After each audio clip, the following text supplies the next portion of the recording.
Hello everyone, welcome back to my channel. तो चलिए बिना किसी देरी के आगे की स्टोरी पे नज़र डालते हैं।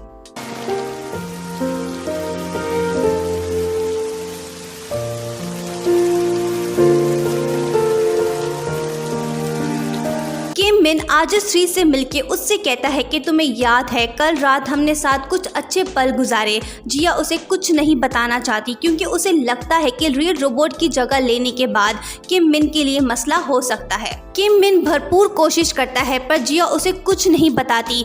किम मिन फ्रस्ट्रेट होता है क्योंकि अब वो समझता है कि क्या फ़ायदा ऐसे रोबोट का जो याद ना रख सके। अगले दिन किम मिन फिर से वही बात करता है आज श्री से कि याद करो उस रात की बातें, पर जिया उसे कुछ नहीं बताती। वो अम्ब्रेला पकड़ के भी उससे कहता है कि अब याद आया ना, पर कुछ फ़ायदा नहीं होता। फिर किम मिन गुस्से में आज श्री को कहता है कि ठीक है, तुम्हें याद नहीं है तो याद मत करो, मैं अब यही चाहता हूँ। वो अम्ब्रेला लेके वहाँ से चला जाता है। उसके बाद किम मिन आजश्री से काम कराने लगता है। आजश्री उससे कहती है कि तुमने कहा था मैं तुम्हारी ट्रेजर हूँ, तुम अपने ट्रेजर को ऐसे ट्रीट करोगे। किम मिन उससे कहता है कि क्या फ़ायदा ऐसे रोबोट का जो कुछ याद ना रख सके। डॉक्टर हो आजश्री को क्लीनिंग करते देख लेता है। वो जाके किम मिन को कहता है कि तुम कैसे स्टेट ऑफ आर्ट रोबोट से ये काम करा सकते हो, मैं ये नहीं देख सकता कि मेरा रोबोट ऐसे काम करे। किम मिन फिर से आजश्री को अम्ब्रेला उठाने को कहता है। ये सुन डॉक्टर होंग कहता है कि ये अम्ब्रेला उसने इन्वेंट किया है। जिया ये सुन टेंस होती है क्योंकि उसकी इन्वेंशन का क्रेडिट डॉक्टर होंग ने ले लिया है। किम मिन सोचने लगता है कि हो सकता है कि रोबोट में एरर की वजह से उसे कुछ याद ना हो। वो जाता है वेयर हाउस, वहाँ रियल रोबोट होता है। उसकी बातें सुन किम मिन को अब समझ आने लगती है कि दरअसल वो जो समझ रहा था वैसा नहीं है। रोबोट कभी उसकी फ्रेंड नहीं हो सकती, ना वो फील कर सकती है, ना अच्छे पल को याद रख सकती है। अगली सुबह किम मिन आजश्री से नज़र नहीं मिलाता क्योंकि वो आजश्री को अपनी फ्रेंड नहीं समझता। अब उसका ट्रस्ट भी ख़त्म होता जा रहा है। वो ना मुस्कुराता है और दुखी भी होता है। जिया सोचने लगती है कि इसे क्या हो गया है, आज इसका मूड सही नहीं। किम मिन जाके अपने क्लॉथ वॉश करने लगता है। जिया उसकी हेल्प करने की कोशिश करती है पर किम मिन गुस्से में उसे कहता है कि मुझे यकीन है तुम्हें सब याद है, सच बताओ। पर जिया उसे कुछ भी बताना नहीं चाहती। किम मिन उससे कहता है कि आज के बाद मुझे अपना फ्रेंड मत समझो, तुम आज के बाद सिर्फ ऑपरेशनल मूड में रहोगी, फ्रेंडली मूड में नहीं, और मैं तुम्हें रीसेट कर दूंगा। वो आजश्री को वापस जाने को कहता है पर वो कहती है कि अभी उसकी बैटरी रिमेनिंग है, पर वो उसे जाने को कहता है। जिया ये सुन दुखी होकर चली जाती है। किम मिन अपने वैक्यूम रोबोट को देख कहता है कि सब झूठ था। वो आजश्री को बेस्ट फ्रेंड समझ रहा था। अब उसे लगने लगा है कि वो उसकी फ्रेंड नहीं हो सकती। वो अपसेट होता है कि कैसे उसने बातें भुला दी हैं। दरअसल आजश्री को अब समझ आ गई है कि किम मिन के ज़्यादा करीब होने से उसे तकलीफ हो सकती है क्योंकि जब रियल रोबोट उसके सामने आएगी तो वो उसे वही ट्रस्ट लव एक्सपेक्ट करेगा जो आजश्री ने उसे दिया। फिर यूजर का फादर मिलता है रियल के फादर से। वो उसे अपना साथ देने को कहता है ताकि किम मिन को डायरेक्टर के पोस्ट से निकाला जा सके, पर रियल का फादर उसकी इस बात से एग्री नहीं होता। दरअसल चेयरमैन हवांग ये चाहता है कि किम मिन को डिसमिस करके वो सेंटा मारिया डिपार्टमेंट को सेल कर दे मार्टिन को। जिया का ब्रदर किम मिन के ओल्ड ड्राइवर को ढूंढ रहा होता है क्योंकि किम मिन को शक होता है कि उसके पेरेंट्स को मारा गया था। उसने जिया के ब्रदर को ड्राइवर का पता लगाने का टास्क दिया होता है। फिर एक आर्टिकल पब्लिश होता है जिसमें डॉक्टर होंग पे लगाए एलिगेशन को झूठ बताया जाता है कि कैसे उनको धोखा दे के उसकी रेपुटेशन खराब की गई। किम मिन ने अपने वादे के मुताबिक उसका रेपुटेशन रिवाइव कर दिया। डॉक्टर होंग खुश होता है क्योंकि अब वो रिसर्च बिना किसी रुकावट के कर सकता है। डॉक्टर होंग डिनर पार्टी पे उसकी रेपुटेशन बहाली का क्रेडिट किम मिन को देता है और बताता है अपने फ्यूचर प्लान्स के बारे में, पर किम मिन का मूड सैडनेस की वजह से सही नहीं होता। वो दुखी होकर ड्रिंकिंग करने लगता है। सबके जाने के बाद आजश्री उसे कहती है कि तुम्हें घर जाना चाहिए, पर किम मिन उसे ही जाने को कहता है। जिया जाने लगती है पर वो उसका हाथ पकड़ के कहता है कि मैं तुम्हारे बिना नहीं रह सकता। पर जिया उससे कहती है ये बातें तुम्हें अपने फ्रेंड से कहनी चाहिए, मैं तो अब तुम्हारी फ्रेंड नहीं हूँ ना, तुमने खुद ही तो कहा था।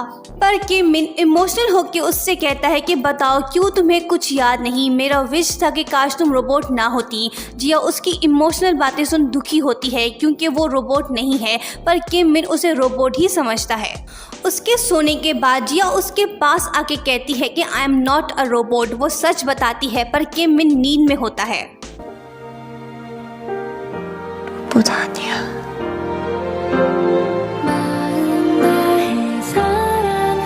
अगली सुबह जिया को लैब में पता चलता है कि कुछ दिनों में रियल रोबोट उसकी जगह लेगा। डॉक्टर होंग उससे कहता है कि वो किम मिन को सब सच बता देगा कि तुम रोबोट नहीं हो। जिया भी यही चाहती है कि किम मिन को सच पता चले। किम मिन का पर्सनल डॉक्टर हो कोरिया पहुंच जाता है। वो किम मिन को फ़ोन करके कहता है कि उसे आज 3 से मिलना है, पर किम मिन उससे कहता है कि कुछ हफ्तों बाद तुम आना। डॉक्टर हो उससे कहता है क्या रोबोट में कोई प्रॉब्लम हो गई है, पर वो उससे कहता है कि नहीं, प्रॉब्लम रोबोट में नहीं, प्रॉब्लम मुझ में है। उसकी बातें सुन डॉक्टर हो हैरत ज़दा होता है, क्योंकि पहले तो किम मिन उसे खुश होकर आज 3 के बारे में बताता था। जिया किम मिन के घर आती है। किम मिन उसे चेंज करने को कहता है, पर किम मिन को जिया का सूट पसंद नहीं आता। वो शॉप पे रुकता है और शॉपकीपर को डमी गेटअप का सारा कुछ दिखाने को कहता है। यानी अब वो आज 3 को डमी समझने लगा है, क्योंकि उसे लगता है कि उसकी फ्रेंडशिप खत्म होती जा रही है आज 3 के साथ। जिया ये सुन बुरा नहीं मानती, क्योंकि वो जानती है कि उसे सच नहीं पता। किम मिन रेस्टोरेंट जाता है क्योंकि उसे रियल और उसके फादर के साथ डिनर करना है। वो आज 3 के लिए अलग टेबल बुक कराता है। जिया अकेली बैठी होती है। किम मिन उसे इग्नोर करता है। वो दुखी होती है। किम मिन रियल को थैंक्स बोलता है, क्योंकि रियल बचपन में उसे बर्थडे कार्ड्स भेजती थी, पर ये सच नहीं होता। दरअसल उसके डैड किम मिन को कार्ड सेंड करता था, क्योंकि वो चाहता था कि किम मिन उसकी बेटी को पसंद करे। रियल ये सुन खुश नहीं होती, क्योंकि उसे लगता है कि उसके डैड ने ये गलत किया। फिर कार में जिया किम मिन से बात करने की कोशिश करती है और उससे कहती है कि तुम्हें याद है कल रात तुमने कहा था कि तुम्हारी विश थी कि मैं रोबोट ना होती। किम मिन ये सुन टेंस होता है और उससे कहता है कि मुझे फर्क नहीं पड़ता कि तुम कुछ याद करो या नहीं। जिया उसे कहती है कि तुम बुरे हो। वो कहता है कि चुप रहो वरना मैं तुम्हें रीसेट कर दूंगा। जिया कहती है करो फिर रीसेट मुझे। किम मिन कार रोक के उससे कहता है कि तुम मेरे साथ क्या कर रही हो। वो गुस्सा होके कहता है कि तुम तो कुछ फील नहीं कर सकती और तुम्हें कुछ याद भी नहीं रहता, फिर क्यों मैं तुम्हारी फिक्र करूं। वो आज 3 को कहता है कि रियल के लिए ड्रेसेस का लिस्ट बनाओ, अब यही तुम्हारा काम है। जिया ये सुन अपसेट होती है। जिया वापस लैब आती है तो वो दुखी होती है। डॉक्टर होंग समझ जाता है कि ज़रूर किम मिन ने उसे कुछ कहा होगा। जिया किम मिन की बातें याद करके रोने लगती है, क्योंकि अब उसे एहसास हो गया है कि उसने किम मिन के भावनाओं को ठेस पहुंचाई है। किम मिन रियल के भेजे हुए कार्ड्स देखता है तो उसे पता चलता है कि हैंड राइटिंग डिफरेंट है। वो अपने आप पे हैरान होता है कि उसने ये पहले क्यों नोट नहीं किया। फिर किम मिन का सामना होता है डॉक्टर होंग से। वो उससे कहता है कि तुम आज 3 के साथ बुरा सलूक क्यों कर रहे हो। किम मिन कहता है कि क्या फ़र्क पड़ता है, उसे कौन सी तकलीफ होगी, वो तो रोबोट है। अगर कुछ बुरा कहा है तो उसे आज 3 के सिस्टम से डिलीट कर दो, सिंपल है। डॉक्टर होंग उसकी बातें सुन टेंस होता है। जिया अपनी नीस को डॉक्टर के पास ले जाती है क्योंकि उसे एलर्जी है। इत्तेफाक से वो डॉक्टर होता है जो कि किम मिन का डॉक्टर है। जिया उससे पूछती है क्या ह्यूमन एलर्जी बीमारी एग्जिस्ट करती है दुनिया में। डॉक्टर उसे बताता है कि कुछ लोग हैं जिन्हें ह्यूमन से एलर्जी है। डॉक्टर उससे पूछता है क्या तुम जानती हो जिसे ये एलर्जी है। जिया ना कहती है। फिर वो उससे पूछती है इसका इलाज क्या है। फिर डॉक्टर बताता है कि रिसेंटली उसे पता चला है कि इसका इलाज ट्रस्ट एंड लव है। जिया बाद में सोचने लगती है कि मैं तो ह्यूमन हूँ, मेरे टच करने से किम मिन को कुछ नहीं होता। दरअसल वो समझ नहीं पाती कि किम मिन उस पर ट्रस्ट एंड लव करता था, तभी उसकी बीमारी ख़त्म हुई थी। फिर जिया के ब्रदर को लेट चेयरमैन पार्क के ड्राइवर की कॉल आती है। वो उससे कहता है कि मेरे पास रिकॉर्डिंग्स हैं चेयरमैन हवांग के खिलाफ। अगर किम मिन वादा करे कि वो उसे जेल भेजेगा, मैं सबूत दे दूंगा।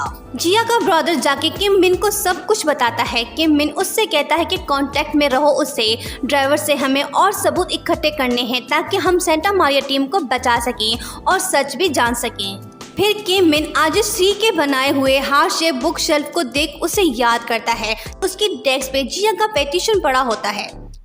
प्रोजेक्ट के पिटीशन में उसने किम मिन के लिए मोटिवेशनल लफ्ज़ लिखे थे जब वो एक दूसरे को नहीं जानते थे। वो लिखती है कि अगर एक पर्सन है तो वही काफ़ी है। अगर उसे एक पर्सन अच्छा मिल जाए वो उसी पर्सन की तलाश में है। ये सुन किम मिन मोटिवेट होता है। दूसरी तरफ जिया किम मिन को याद करके दुखी होती है क्योंकि वो समझती है कि फेक रोबोट बन के उसने किम मिन को तकलीफ दी है। फिर कंपटीशन के लिए जिया रेडी होती है। हमने लास्ट पार्ट में आपको बताया था कि उसके प्रोजेक्ट को रियल ने एक्सेप्ट किया था। जिया कंपटीशन में मेल बन के जाती है क्योंकि उसका ब्रदर उसी कंपनी का एम्प्लॉय है। रियल कंपटीशन के चीफ गेस्ट के तौर पे CEO यूचुल को बुलाती है। वो अपनी स्पीच शुरू करता है, तभी वो ऊपर हॉल की तरफ देखता है तो वहाँ किम मिन होता है और यहीं पे पार्ट एंड होता है। क्या कंपटीशन में किम मिन जिया को पहचान लेगा और क्या जिया किम मिन को सच बता देगी कि वो रियल रोबोट नहीं है? इसका नेक्स्ट पार्ट हम जल्दी अपलोड करेंगे। So kindly like, share and don't forget to subscribe my channel. Thank you.